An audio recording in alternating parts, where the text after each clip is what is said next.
What neuroscientists have discovered is that consciousness isn't in one spot. Section 1.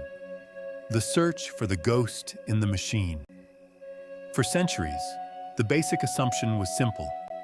The brain creates consciousness. Scientists imagined that the network of 86 billion neurons firing away was like a generator, producing our subjective reality. So naturally, they went looking for a grand central station of awareness, a single spot where all our sensory information arrives and is magically turned into the movie of our life. They had some promising candidates. The prefrontal cortex, our hub for big decisions, seemed like a good bet. Others looked to the thalamus, which acts as a relay station for our senses.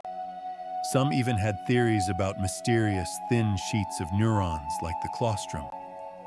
But every time they thought they had it cornered, the truth was more complicated.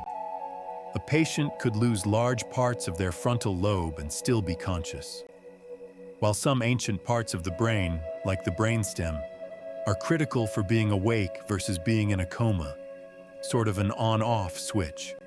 The actual content of your awareness seems to be nowhere and everywhere at once.